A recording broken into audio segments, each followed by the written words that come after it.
The 2024 high school football season begins with a look at the three area teams that went all the way 1 year ago and claimed the ultimate prize. Top left of your screen, the Westminster Wildcats. Top right, the Edmund Burke Academy Spartans. And on the bottom, the Greenbrier Wolfpack, which brought home our area's first state championship in flag football. Who will be next? A new season of Football Friday Night starts now.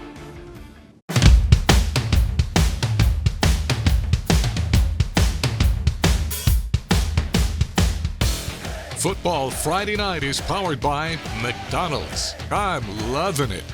Powerade, it takes more. Culpeper Ace Hardware. Ace is the place with the helpful hardware folks in Evans and Thompson. Great deals on furniture. See it, buy it, take it home today. Synovus, the bank that helps you get there. Austin Park's 44 Strong Foundation. Help us help others so you can be 44 strong. Sconyers Barbecue, old-fashioned pit-cooked barbecue. And by Gold Neck, your golden rule for comfort. Oh, it's the most wonderful time of the year. Welcome inside the Football Friday Night studio here at Television Park for another season of high school football. I'm John Hart. 1 week from tonight, the 2024 season officially begins for many of you. Coming up in the next half hour, we are going to look at some of the major storylines this year, take you through our Game Night Live schedule. That's our weekly high school football game of the week. And at the very end, we will unveil the head coaches for Team Georgia and Team South Carolina in Border Bowl 12. We're going to kick things off in Thomson, where the Bulldogs always have their eyes on the ultimate prize. After bringing the state championship back to the Brickyard in 2022, the Bulldogs were bounced in round 2 a year ago despite a 10-2 record and region championship. Running back Trey Jeffrey back leading a team that feels very much like it has unfinished business. We've been lifting weights since we got put out of the playoffs and, trying to do some things to get ourselves bigger, faster, and stronger. The biggest thing is our offensive line and defensive line is going to have to carry us. We're going to have to make sure that we do a good job of taking care of those guys, and we're going to have to run the football. Trey is a 1,000-yard back for the last 2 years, and he's going to get his fair share of touches. And then we just got to find some role players to go with him on the outside, and then defensively we got to find ways to get stops. And thanks to realignment, Thomson welcomes some familiar faces to its region this year. Keep an eye on October 4th as the Thompson-Burke County game is a region rivalry once again. And with that, we bring in Graham Lee, who's entering his second season here on Football Friday Night, your sophomore season, yes, sir. If we will. And Graham, new region rivalries, not the only new things this year. Well, first of all, Football Friday Night on Friday nights in general in Georgia, South Carolina, nothing like it. But we're going to start with Aquinas, where we are going to talk about how they're one of the new teams in the classification for this year, but that's not the biggest change. Aquinas has a brand new stadium to call home this season. Construction began shortly after the first home game last year, which meant the Irish played the rest of their schedule on the road, calling Greenbrier their temporary home. This year, they not only moved into a new state-of-the-art facility, but also up 2 classifications to AAA, which will bring less travel but tougher competition. Yeah, we're a single A low team playing AAA now. We are excited. It's a lot of teams we've played in the past. It's going to be a challenge for sure. We are single A school, so the numbers game, it will affect us. We'll have to figure out a way around that, be smart.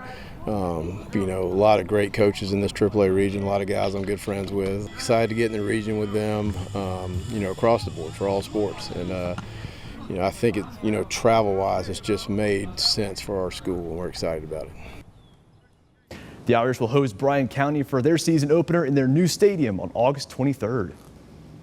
It's also a big year of changes at Greenbrier, where the Wolfpack will welcome some old friends to their region as Lakeside and Evans drop down to Class 5A this year. The Wolfpack enter a new era as Sean Tiernan takes over as head coach following Tony Kramer's retirement after 9 seasons. Tiernan is a Greenbrier grad who made his name as an assistant at Thompson before getting the top job. He inherits a very young team that's only gone 1-19 over the last 2 seasons, but has momentum after finishing last season with their first win in 2 years. Tiernan's message to his new team is clear. Compete, biggest thing is just creating a culture where you just don't give up. No matter what the score is, we're just going out, we're competing every single day, and not ever giving up. And that's the biggest thing that we've been preaching, finishing practice, finishing these drills, and finishing the games. Greenbrier will open the Sean Tiernan era at home next Friday night against the Harlem Bulldogs. The Greenbrier Lakeside rivalry will have some added juice this year. The Wolfpack are back in the same region, with Lakeside moving down to Class 5A. Steve Hibbets enters his 11th season in charge of the Panthers. They went 3-7 last year, but lost 3 region games by combined 9 points. Focus this year has just been, in the offseason, is just get back to the basics, being more disciplined, and just learning to compete more. And even when things are going bad, just keep competing. The Panthers open up the season in a Columbia County rivalry against Grovetown next Friday night, John. All right, Graham, thanks. Also on the move this season, the West Side Patriots going up a classification from 2A to 3A, where they will now contend with the likes of Hepzibah, Harlem, and Richmond Academy for a playoff spot, a place they have not been since 2021. Well, I'm just excited to see them play. You know, I'm excited to see our seniors. This group of seniors came in with me as freshmen when I first took this job 4 years ago. So it's exciting to see them grow and mature and develop as players and young men. And you just want them to go out there and play well and have some success. Patriots will open the season next Friday against Laney. You'll see those highlights right here on Football Friday night. Coming up, we will turn our attention to South Carolina, where some of our area's traditional powerhouses are under new management this season. That when the Football Friday Night Preview Show continues.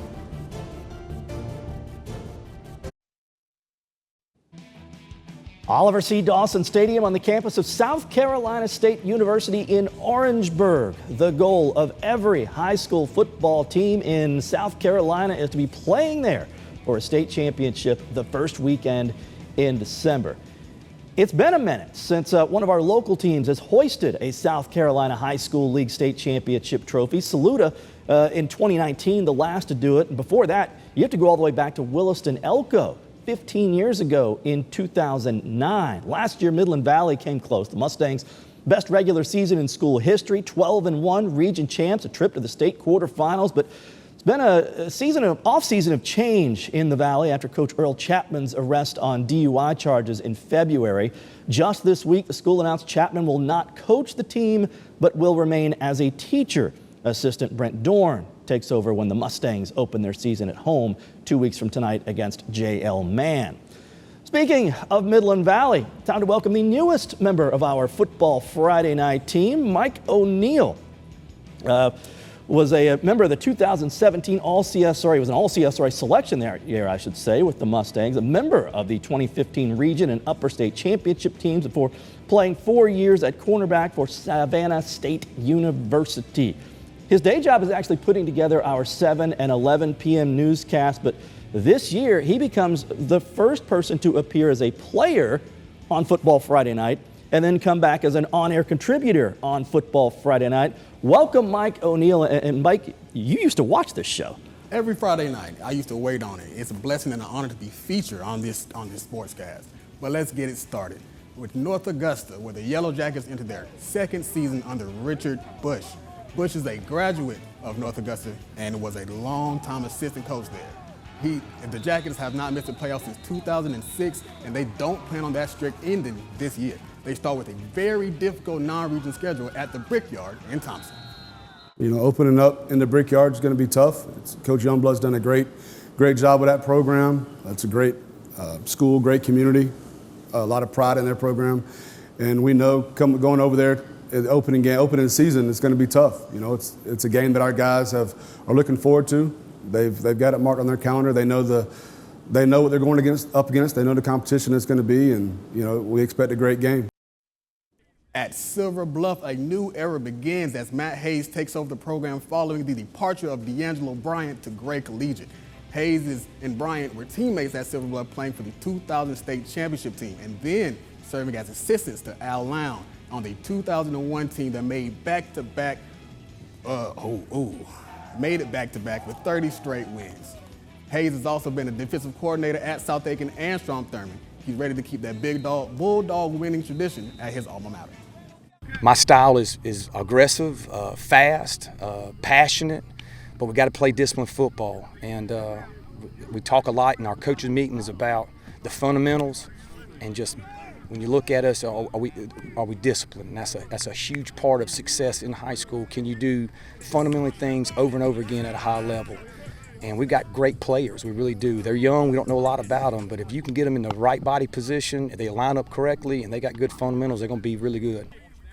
The Bulldogs move up to Class 3A this year after realignment.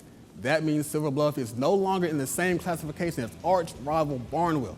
The Warhorses once again entered the season ranked in the top 10 in Class 2A their second year under Brian Smith. Last year, Barnwell reached the third round of the playoff with just 4 seniors. This year's team has more than 20, including quarterback Camerson Austin, who will play baseball at South Carolina. We've had a great summer. I mean, we've got a very senior-laden ball club, about 24 seniors. Our kids have always worked since we've been there, which is a testament to the coaches that have come many years before me, because we inherited a group that worked their tails off. Our goals, again, are the same. We want to win a region championship. We want to win a state championship, compete, and just, look at that scoreboard, but also let's win outside the scoreboard. Strom Thurman is also ranked top 10 in Class 2A in year 3 under Andrew Webb. His first 2 seasons produced a Region 2 region championship and 2 trips to the state quarterfinals. This year's team will be younger after graduating 22 seniors, including Braylon Staley, who is now at Tennessee. The names change, but the expectations remain the same. I'm gonna keep saying it. We got to keep getting better. Early on in the season, we know we're going to make mistakes. We're going to have to learn from them with a lot of young guys that we're playing and counting on. But the goal is by the end of September, when we hit region time, is to compete for a region championship.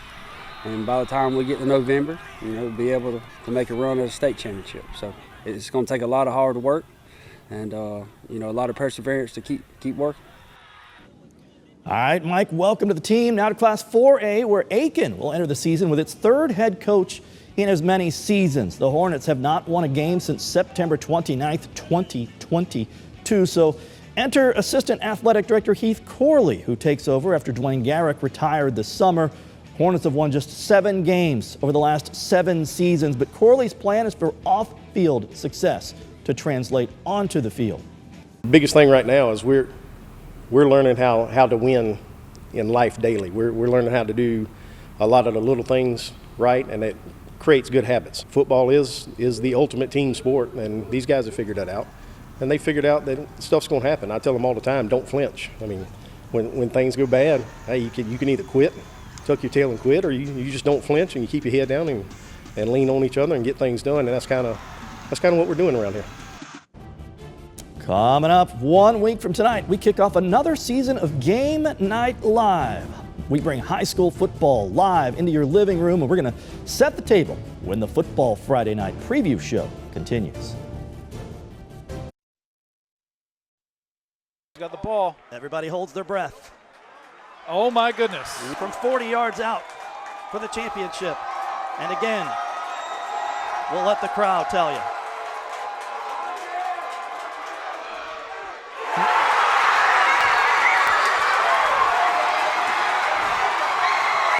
Oh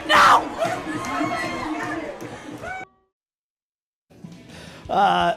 Maybe the greatest game we have ever brought you on Game Night Live. Midland Valley's epic win over North Augusta for the region championship last October. Honestly, one of the greatest games I've ever seen as a reporter, announcer, fan, you name it. Each Friday night, we will bring you live high school football into your living room. Ashley Brown, Nathan Edwards join me in the booth.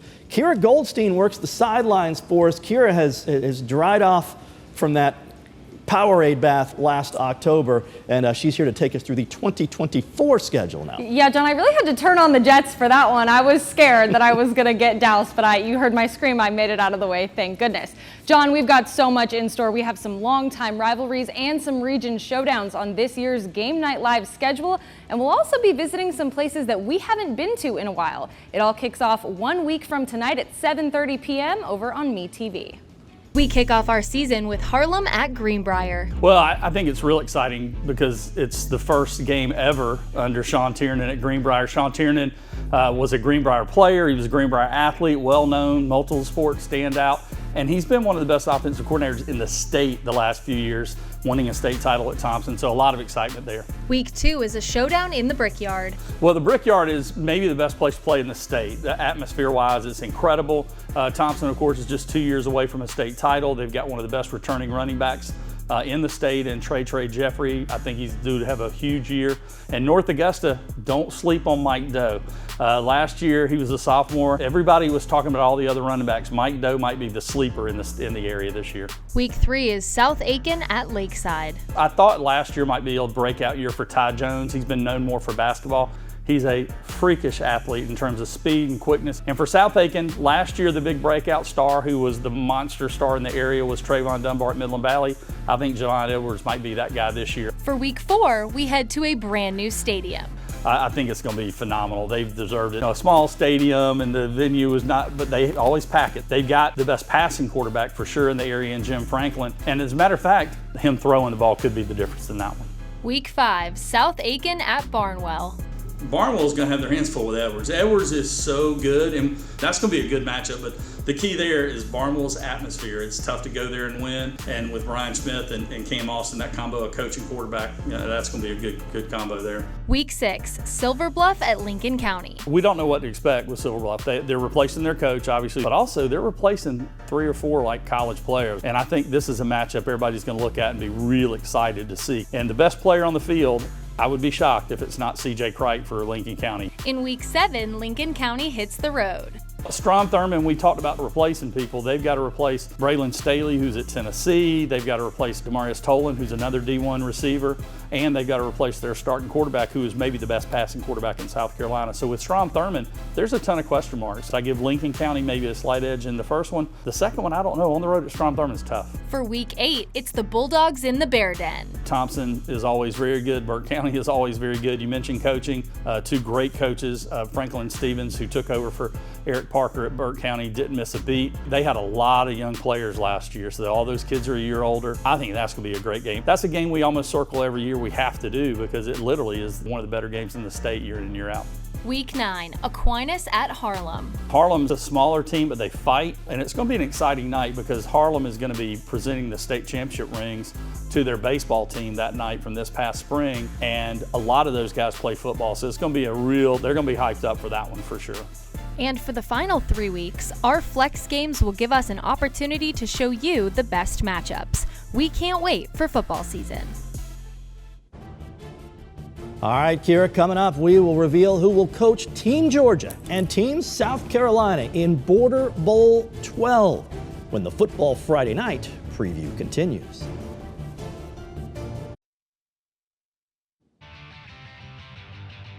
The battle for the paddle. Once again, this high school football season will conclude with our high school football all-star game, Border Bowl 12. Hard to believe we've been doing this for 12 years now. Georgia has won 3 straight in the series after South Carolina won 4 straight. In fact, South Carolina hasn't scored a point since 2020, the all-time series.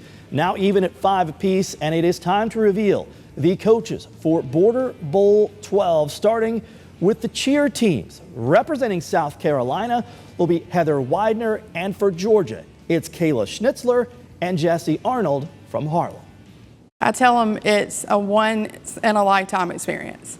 So not only are you cheering for your school, you're representing the CSRA, but you're meeting new friends and from new schools, and the camaraderie of the girls and the friendships they make is the best part of it to me. I think we're excited about representing not only our high school, our community, but also the state of Georgia. Mm-hmm. We're real excited to see what the state of Georgia and the CSRA brings to the table when it comes to cheerleading. Do you have what it takes to be a Border Bowl cheerleader? We're looking for the area's best high school seniors. Tryouts for Team Georgia will be held on Sunday, September 15th. Tryouts for Team South Carolina will be held on Sunday, August 25th. Register now at WJBF.com/cheer. Okay, those dates again. Team South Carolina tryouts coming up on August the 25th. Team Georgia on September the 15th, and you can register right now at WJBF.com/cheer. And the head coaches for Team Georgia and Team South Carolina for Border Bowl 12 will be Mark Boyder from Harlem and Richard Bush from North Augusta. Both have been assistant coaches in Border Bowls past. Both are coaching at their alma mater. Boyder has led Harlem to the playoffs 3 straight seasons, including a region title in 2022. I mean, really, you just want to get the best players in the area. Seniors, of course, but, you know, there are a lot of guys from a lot of different schools that are definitely worthy of playing in the game. I think trimming the roster down to, you know, to the number that we have to have is going to be difficult because I believe we do have so many good players on our side of the river. But really, we're looking for guys who are big, strong, and fast. And if we can find those guys, and I believe we will, and we've got a lot to choose from, we should have a pretty good team. Oh, it's a great honor to lead South Carolina in the Border Bowl. I've been fortunate to be a part of several Border Bowls, and it's always a great game. It's always a great atmosphere. It's always a close game, usually. So, you know, that's what we want. It's an opportunity to compete and show how good South Carolina football is. And coaches, the time is now to get your nominations in if you want a player to be considered for Border Bowl. So go to WJBF.com. Between now and October 4th, the rosters will be announced on November the 1st right here on Football Friday Night. Again, Border Bowl 12 is set for January 11th at 1 p.m. live right here on News Channel 6. The location of that game will be unveiled at a later date. And we will be right here with you each Friday night at 11:30 with 30 minutes of highlights. Of course, our Football Friday Night Player of the Week each week and the Powerade Top 5 Plays of the Week, which will get you a case of Powerade delivered to your team if you get the #1 slot. That starts 1 week from tonight. We will see you right back here next Friday night, same time, same channel.